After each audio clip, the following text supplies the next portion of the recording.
Okay, well, let's start again. Okay.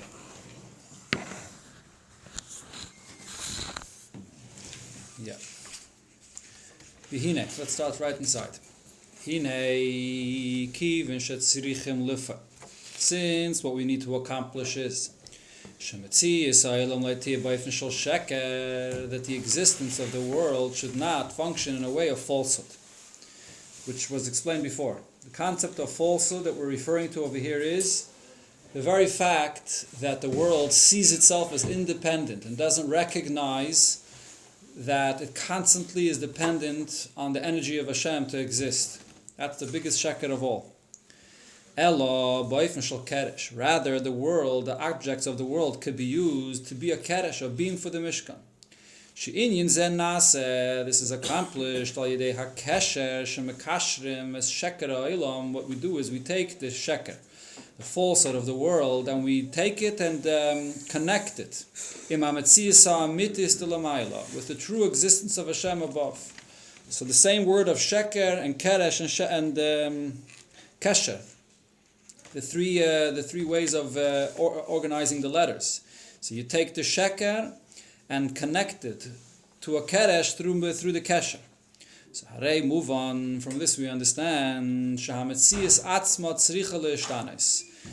point is to take the very existence of the world itself all the way to the very lowest element of existence, the sheker of existence, and reach that place and elevate it and turn it into a beam of the Mishkan.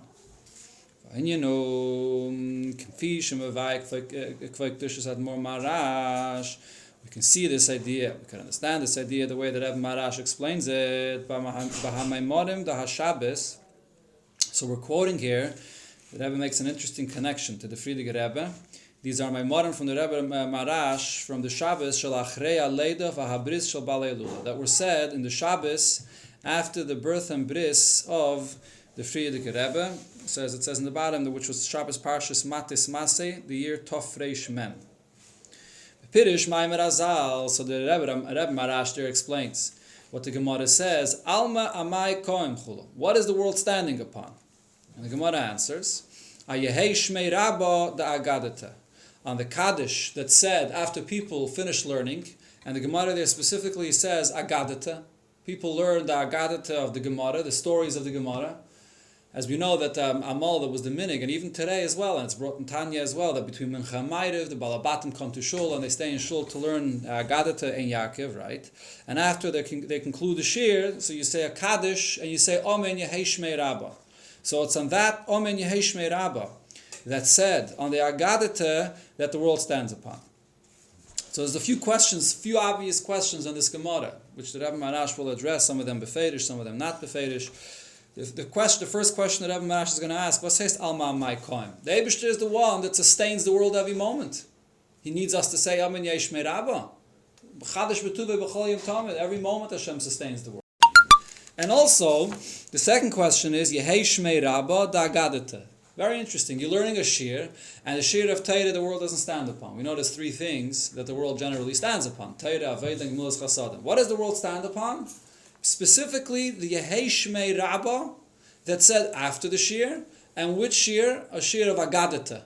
Specifically, when you learn the stories of Torah. What's the significance of these details? What's the pshat in the Gemara's question? Alma Amai Koim. What does the world stand upon? The Eibishter's words is what the heavens are created with. Uba Oifim, and those words of Hashem are still there. Every single moment Hashem recreates the creation, heavens and earth and everything in between, as the Alter Rebbe explains at length in Tanya, that the world survives only because of the creation of the Eibishter that's happening again and again every moment. Okay,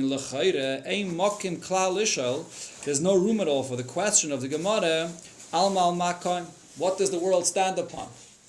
So obviously, when the Gemara talks about what does the world stand upon, it's not referring to the simple fact that the world is here, that the world exists. The existence of the world is standing upon or sustained by the chayas of Hashem, the hishavas of Hashem that happens b'chol rega.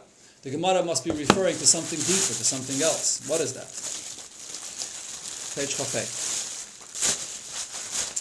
So the Rebbe Maharash, that is. The Rebbe Maharash explains,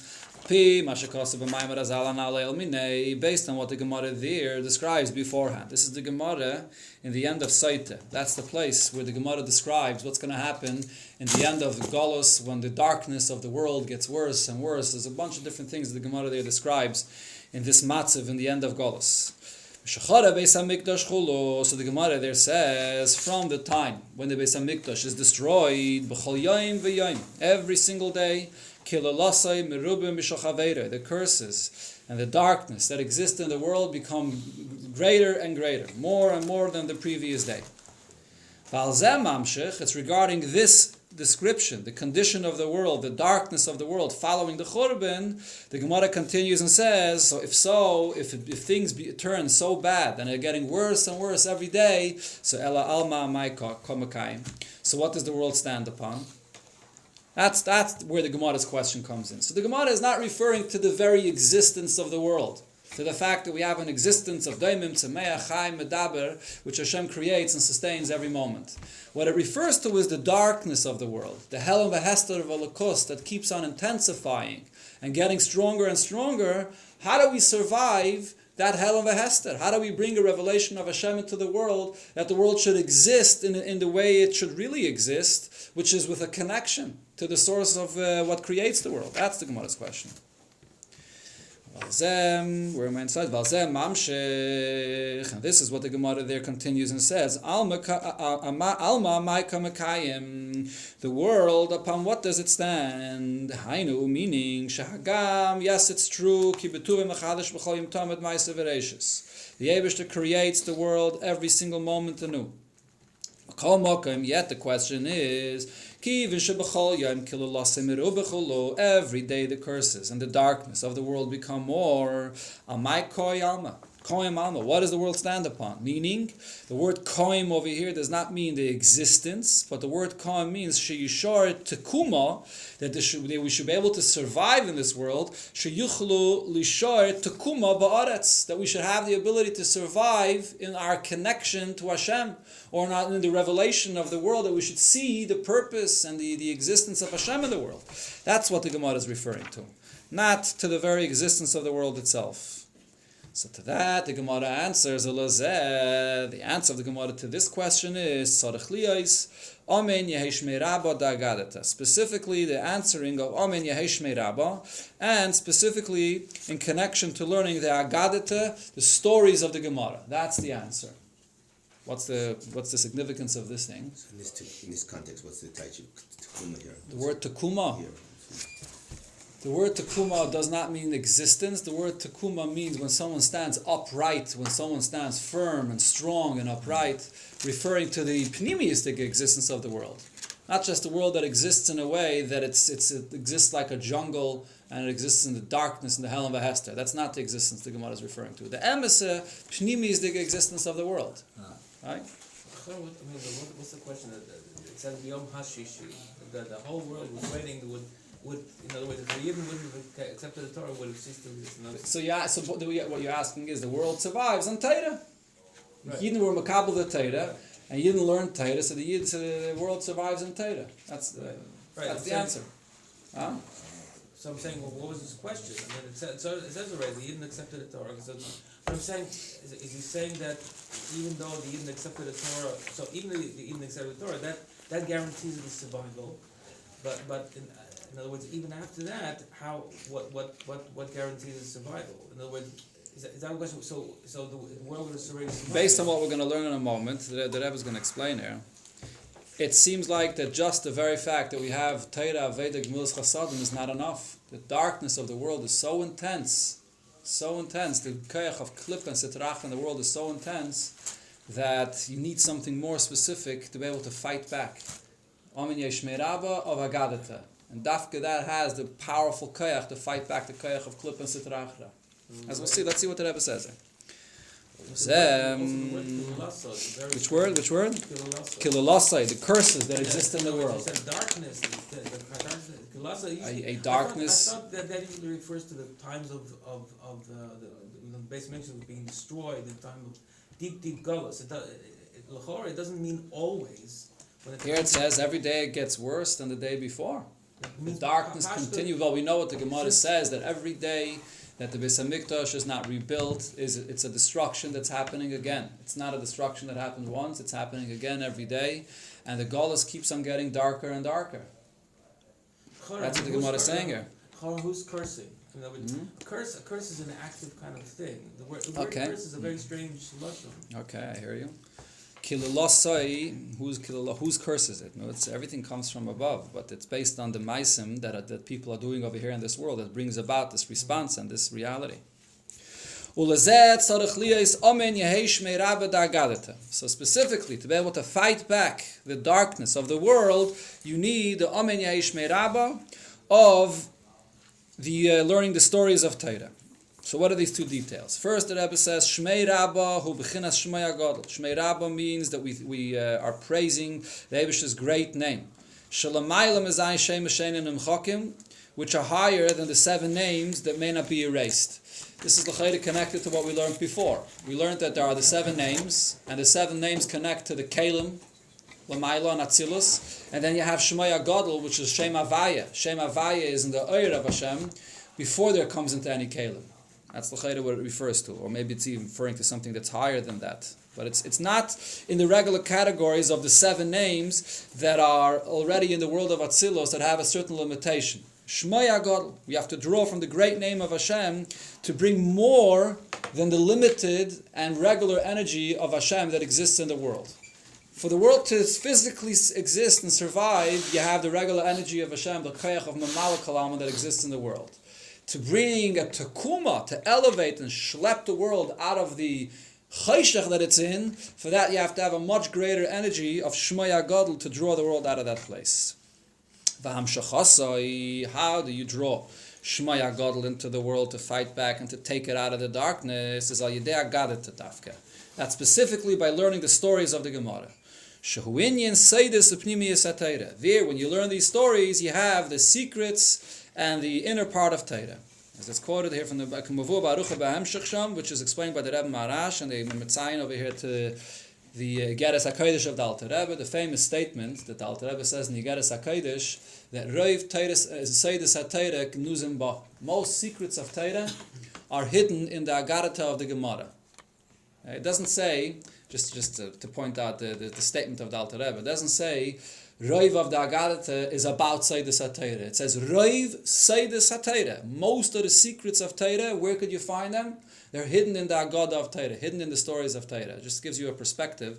When you learn the Agarata and the stories of the Gemara, you can learn them kipshutai, but it's also a lot of secrets that are there in these stories of the Gemara. In Yaakov, and the Gemara Brachas is one of the Masama the Masechta and Shas that has the most Agarata of all the Masechtas. So most secrets of the Torah are hidden in these stories of the Torah. Why is it called Ein Yaakov? It's probably based on a Piddush that someone made on that Gemara and printed it with that name of his Piddush. It's the only reason. Yeah, so what's the point over here? The point is that in order to fight back the darkness, you have Torah, you have mitzvahs. But if someone learns Torah, and he doesn't learn Torah with the right attitude, lav dafka he has the koyach to fight back that darkness. The darkness of the world is so powerful that it could find its way even into the limudat Torah of a Yid. As we know what it says in the Gemara, a person could learn Torah, and the Torah he learns could be samachayim. But if you learn Torah with the wrong attitude, it becomes a medicine or a poison, something that's negative. Heipach. Right? A person can daven, and a person can be davening to the Eibusher with the right attitude. It can be davening to the Eibusher, and it's something which is negative if he's not davening the right way. And so on and on. In everything a person does, in every mitzvah a person does. We had before in this Maimer. A person could do a mitzvah, and the mitzvah is full of the ulterior motives of the person, the shmutz of the person, and therefore it can't fly up.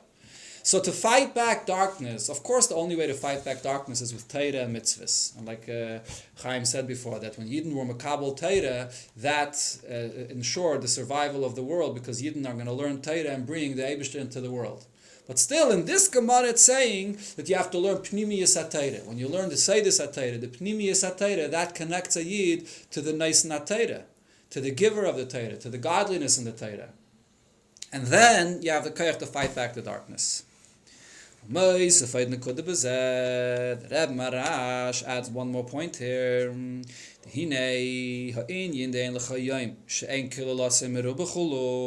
expression of the Gemara in Saita, that there's no day that the curses are not more than the previous day.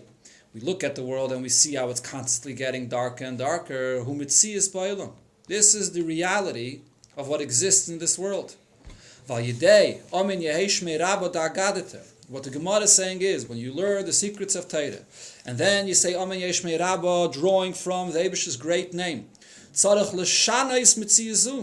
the purpose here is to reach and to affect and to change this reality of the world, to change the darkness that exists in the world. So there in the Maimer, the Rebbe Marash explains how Inyan the Oir Torah Mechayeyu. The expression that the Gemara says in a different place is the Gemara in the end of Ksubis. The Gemara says that the light of Torah invigorates a person. The Gemara there says a very, very strong statement. There the Gemara says that an Amma Oretz, a person that's an ignoramus, a person that doesn't learn any Torah, has no life. He's living, but he's not alive. Where does a person get life from? When a person learns Torah, then the light of Torah brings the person chayis, it brings the person to be connected to life. And the Gemara there also brings the pasuk of Atam Adveikim Bavaya Lekechem and other sources to make this point. So the Gemara says it's Oir Torah. You have to bring the light of Torah. So we see again in the expression of this Gemara, you could learn Torah, but you don't necessarily have the light of Torah, the Oir of the Torah. In order to get the life of Torah, you have to have the light of the Torah. Another expression the Gemara, the Rebbe brings from another place, from a Medrash, a similar expression, Tal Torah, the dew of the Torah. Again, also, it doesn't refer just to the information, the subject, the seichel of the Torah, but the connection of the Eibishter that there is in Torah. Mechayeyu, and that's what gives a person chayas. The Medrash actually says, and the Alter Rebbe quotes this in Tanya Perek Lamed Vav, regarding Tal Torah, that it's the Tal Torah that will revive the dead for Tchias HaMesim. That Tal has a tremendous koyach, even more than the Eir of Torah, to bring about Tchias HaMesim. Shpirish Mechayeyu, so the pshat in that Gemara there, that it brings the person life. Hainu beguf, the person's physical body here in this world, person's living with his physical body and he's a mortal being, involved in Gashmias, involved in Chumrias. That's where he gets his life from. And in that sense, spiritually, he's not necessarily connected. His life is involved in Gashmias. But you draw the the light of Torah, to the guf of the person here below that's living an earthly life. The Torah, this is the concept of the light of Torah. That when a person learns Torah, so you have to bring the light of Torah into the guf of the person, down below, into the lowest element of his existence. In other words, there's 2 points here. First of all, when you learn Torah, you have to learn with the right attitude. You have to know what Torah is. You have to draw from the Oir of Torah. A person could learn Torah, and he's not even connecting to the light of Torah. He's connecting to the seichel of Torah. He sees Torah just as something that is stimulating, he understands the ideas, but he's not necessarily connecting to the light of Torah. But then it's not enough to connect to the light of Torah. You have to draw that energy from the light of Torah into every part of the person's existence, all the way down to his guf, to the way he acts physically, the way he eats, the way he drinks, and everything else in the physical part of his life. Kefi sherayim, as we can see this clearly. She'ein daimem, those that can see, I guess. You can't compare the light and the shine that there is on the face of a person that has the light of Torah. Person that learns Torah, it makes a difference in his physical appearance. The light that there is on his face, the moed of the Torah, affects his physical body. Another place where you see this concept, that a person that learns Torah, a person that's a Talmud Chacham, it's not only that he's more wise, he's more knowledgeable, he knows more Torah, but it actually affects his body and his conduct outside of learning Torah. So the Rambam says, Shemehiloch adam utnuaisav, from the way the person walks and his movements, the way he acts, the refined character of a person, you can see this. You could see the pnimiyus of the person, that he's connected to Torah. If a person's conduct is wild and coarse, so then you know that he doesn't have that connection to Torah. But if a person, even when he eats and drinks and speaks and walks, and the way his movements are more edel and refined, that shows a connection to Torah. So what do we see from this Rambam? That the effect of the light of Torah comes out not only when the person learns, when you have people that are learning Torah, so then he's learning Torah. At that moment, he's separating from his guf, and now he's involved in learning Torah. When the person closes the sefer and he walks in the street and he sits down to eat food and the other gashmizdige things, here you see who's bringing the Torah into his physical life, who's allowing the Torah to penetrate his gashmizdige guf. That's where you could really tell the effect of the Torah. Shezehu mipnei shaha'oras ar teirasa v'avidasai.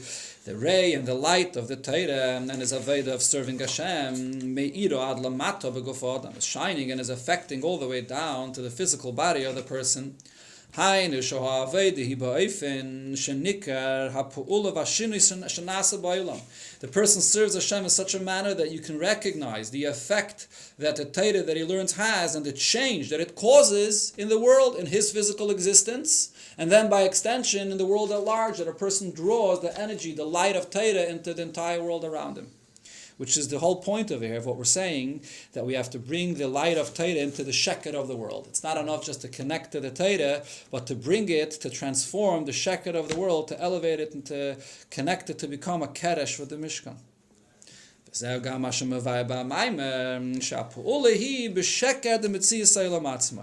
The effect of our learning is to transform the falsehood of the existence of the world itself, to reach down to the lowest place of the existence of the world. To change the existence of the world, and to connect, to create that connection with the true existence of Hashem above. To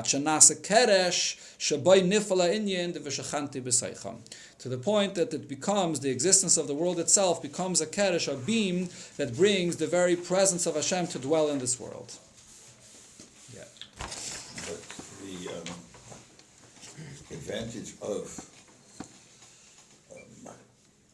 Yeshmei Rabbah of Agadata. Never brought out. But he's explaining here. The Rebbe is explaining 2 points. First of all, there's the Amen Yehei Rabbah. You say Amen and you say you do other mitzvahs which connect to all kinds of shemus of the Eibusha, but Yehei Rabbah is drawing Shmei Agadol, drawing the great name of Hashem. And Dafka Agadata is Pnimiyus HaTorah. Pnimiyus HaTorah has the kayach to pierce through all darkness and get to the lowest place. Other madregas in Torah are very powerful as well, but not as powerful as Pnimiyus HaTorah. If you want to reach the lowest place and elevate even the lowest element of existence of the world, you have to have the koyach of Pnimiyus HaTorah. That's the message here. Yeah, we don't find Chassidus that goes through the Agadatas and explains it on the Why not? Why not? Sure you do.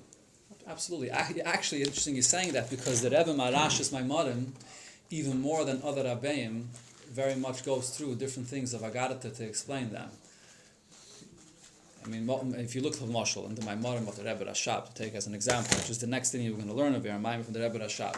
So there he explains more in Yonim al Kabbalah and Chassidus, the concepts of the Spheres and so on. The Rebbe Marash's my modern are very much written as drushim that are easier and geschmacker to learn, explaining that a lot of different gemaras and stories in gemaras and explaining psukim and so on. There's different Maimonim of different Rabbeim, but there's definitely a lot of the Maimonim that explain the Agadatas of the Gemara. Same decision from the Rebbe Purim. Guarding? Kom Rabbe v'shachtel Rab Zeira, yeah? Right, and so on and on, yeah, correct. The Rebbe actually didn't say that Sikha on Purim itself, because the Rebbe said because it was being broadcast live all over the world, he didn't want to explain that Gemara, and he left it for the Shabbos following Purim. So it wasn't recorded live. Correct. He didn't want anyone to get wild ideas. Sai and Maimer, Friedrich Rebbe concludes in the Maimer, the Lachain, the Kram Yisrael B'Shem, Tzivus Havaya. The Yidden are referred to as Tzivus Havaya, the legions of Hashem, Sheheim megalim umamshichim gili Havaya. The Yidden are the ones that reveal and draw the revelation of Havaya into the world. With Tzava, who's man mugbal, and the Friedrich Rebbe concludes, he brings again the pshat that he said earlier, that Tzava refers to a limited amount of time. The Chol Avedosam, Asher Bahayomim Yitzaru, Shenitn L'chol Echad Ve'echad, the Aveda of Yidden, that they have in the set amount of days that are given to every single Yid, Yiheloi Echad. It should be for him to bring the unity, the one Hashem, into the world. Sheyor v'yizgala, that it should shine and should be revealed al yidei avidasai, through the avodah of every Yid, b'chinas havaya echad, the unity of Hashem should be brought into the world. So this is the conclusion and this is the ultimate purpose of what we are here. Hashem gives us a limited amount of days in this world, and every Yid in the days that he has in his lifetime has to draw down the unity of Hashem into the world. So the Rebbe will now explain in the remainder of this Maimer this last statement of the Friedrich Rebbe. Yesh levayir adiok. So we could explain now the diuk, the precise wording over here. The tzava, what does the word tzava mean? So the Friedrich Rebbe says, "Uzman mogbel dafka." It's a limited amount of time. So the simple pshat of what the Friedrich Rebbe is saying is, it's referring to the lifetime of every person. Every person has a limited amount of days in his life to do his work that was allotted for him, to bring the Shekhinah down into the world, to do his part. It's a simple pshat. But the Rebbe learns pshat differently. The Rebbe says Zman Mugbal does not only refer to the limited amount of days of each individual, but it's a description of time, implying that there are different levels of time. There's time which is not limited, so to speak, doesn't have that limitation of time as we know it in this world, and then there's time which is limited. The time over here in this world that is past, present, and future, and there's a limitation. A second is a second, and then you move on to the next second, you move on to the next second, and it's limited. So when the Friedrich Rebbe says Zman Mugbal, he's emphasizing that our Aveda is to bring the Shekhinah down into this reality of our world where time is a limited thing, where the time functions in a limited way. So what is the pshat in this? Is there time that's not limited? What other time are we referring to that's not limited? So the Rebbe says, the inyan azman, the concept of time, the existence of time, in its source, in its spiritual source, before you have the limitation of time as it exists in this physical world, time exists in a way that it does not have that limitation. Inyan, the Ratzui V'Shuv, the source of time as it exists here below, is the concept of Ratzui and Shuv, Ubisharshoy, or even going higher than that, Huinyin Mati V'Loi Mati, is the concept of Mati V'Loi Mati. Mati means it's drawn out, and V'Loi Mati, it's not drawn out. It reconnects to its source. So Ratzi and Shov and Mati V'Loi Mati are the two spiritual sources for time that we have it here in this world.